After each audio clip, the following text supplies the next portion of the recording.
Assalamualaikum, ikuti kami pemuda berjalan berbagi ilmu, subscribe, like, and share. Bismillahirrahmanirrahim. Wa yahrumur riya'u fi sholati wa ghairiha. Jadi riya ini hukumnya haram. Riya ini apa? Riya ini pamir. Wa yahrumur riya fi sholati.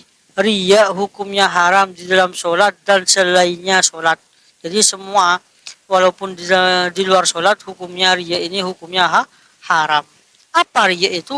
Al-amalu li ajlin nasih, mengerjakan sesuatu karena ingin dipuji manusia, ingin dipuji orang lain. Ini yang disebut dengan riya. Wayub. Jadi riya ini kalau orang itu mengerjakan sholat karena riya, bukan mendapatkan pahala, tapi dia itu akan mendapatkan dosa. Karena mengerjakan sholatnya itu bukan karena semata-mata ingin ridhonya Allah, bukan, karena ingin dipuji manusia.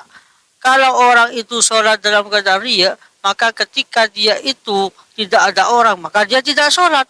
Karena sholatnya itu ingin dipuji orang, bukan karena Allah.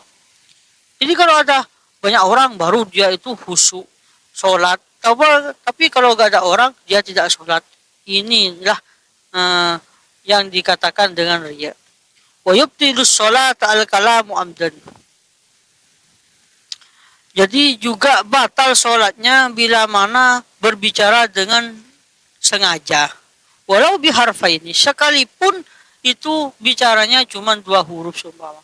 Kalau dia disengaja, maka tetap batal sholatnya. Wa nasiyan in kasurah, dan bila berbicara dalam keadaan lupa, maka bila berbicara dalam keadaan lupa dan pembicaranya itu banyak, maka juga batal sholatnya.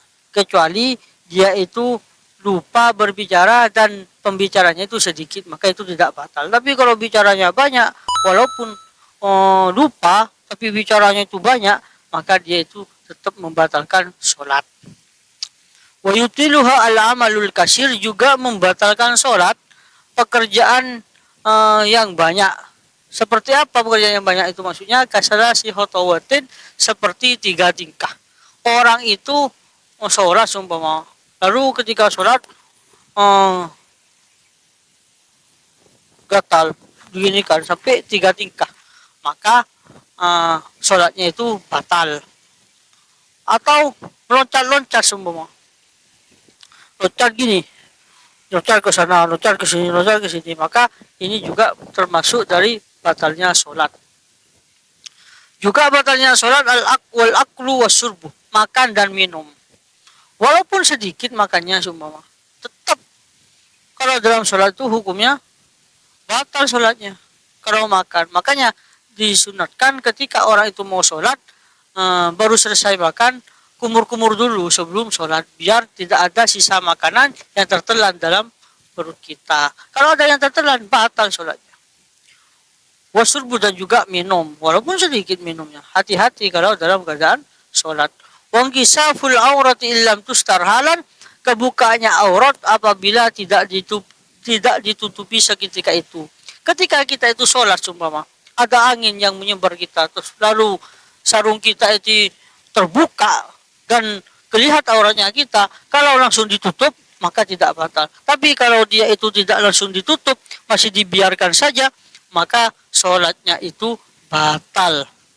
Wuku'un najasati illam tulqa halan min ghairi hamlin, dan juga terkena najis apabila tidak dibuang seketika itu dari tanpa membawa. Kalau ada terkena najis umpama, ada kotorannya burung seumpama jatuh pada pundak kita, kalau kotorannya itu kering, lalu langsung diginikan, tidak usah dibawa, tidak usah diangkat lalu dicium, kalau begini maka termasuk batal. Tapi kalau langsung dibuang di letak ini, maka tidak batal sholatnya.